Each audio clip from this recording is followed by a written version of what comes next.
প্রাতিষ্ঠানিক শিক্ষা ছিল না। ১৯ বছর বয়সে আশা সিনেমা হলে মাসিক ৬০ টাকা বেতনে জোগালির কাজ নেন। আশা সিনেমা হলের চিফ মেশিন অপারেটরের মন জয় করে মেশিন অপারেটিং এর কাজ শিখে ফেলেন। স্বীকৃতি পেয়ে প্রমোশনও পান।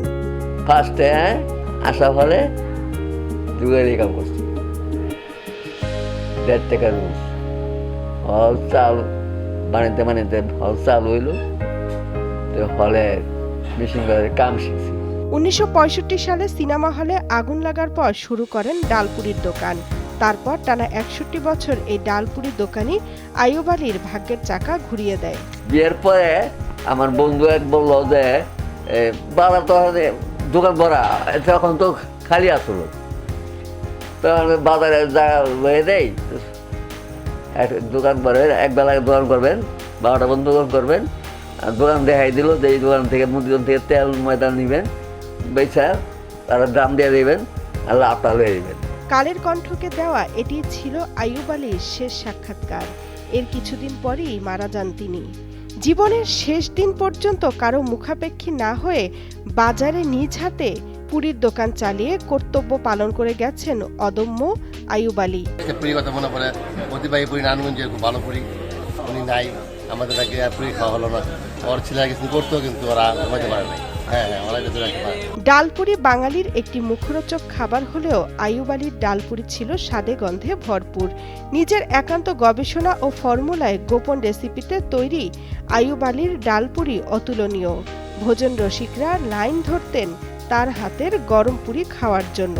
অনেক ভালো লোক ছিল, পুরি খেতাম সবসময়। আমার বাবা সম্পূর্ণ অনেক ভালো ছিল, বলার মতো না। আমি সবসময় কথা মনে পড়ে, আর বলার মতো ভাষা নাই যে চলে গেছে, ভালো মানুষ চলে গেছে, এই লোক আর পাবো না। এই দোকানের আয় দিয়ে সংসার ও সন্তানদের মানুষ করেছেন তিনি। তবে আইয়ুব আলীর মৃত্যুর পর বড় ছেলে আলমগীর পুরীর ব্যবসাটি বেশি দিন টিকিয়ে রাখতে না পেরে অবশেষে বিক্রি করে দেন।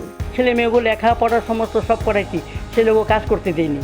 আমার এই দোকান থেকেই আমার স্বামী আমার ছেলে মেয়ে মানুষ করছে। যতদিন পারি আল্লাহর রহমতে আপনারা দোয়া করবেন যাতে এই স্বামীর হাতে আর এই স্বামীর ভাতেই যেমন যেতে পারি। এই পুরীর দোকান চালিয়ে সংসার 3 ছেলে 4 মেয়ে মানুষ করেছেন। নারায়ণগঞ্জের উপশহর হোসাইনীনগর কাশীপুরে জায়গা কিনে 2তলা বাড়ি নির্মাণ করেন।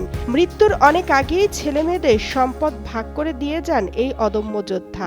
তো আমি ওনাদের বড় জামাই, তবে ওনাদের ফ্যামিলির, যেহেতু তখন আমার সম্বন্ধীয় বিয়ে করেনি, আমি ওনাদের ফ্যামিলির আগা টপ টু বটম তাদের এই সাংসারিক স্মৃতিচারণ যেটা আমি পুরোপুরি দেখছি। তবে তারা কিভাবে প্রতিষ্ঠিত হয়েছে, কিভাবে ছেলে মেয়েকে প্রতিষ্ঠিত করছে, কিভাবে তারা আজকে সমাজের ভিতরে একজন প্রতিষ্ঠিত মানুষ হিসেবে চিহ্নিত হয়েছে, সেগুলি আমার হাতে গড়েই সব কিছু। নারায়ণগঞ্জ থেকে সুভাষ সাহার পাঠানো তথ্যচিত্রে ডেস্ক রিপোর্ট তামান্না তাহসিন খান, কালের কণ্ঠ।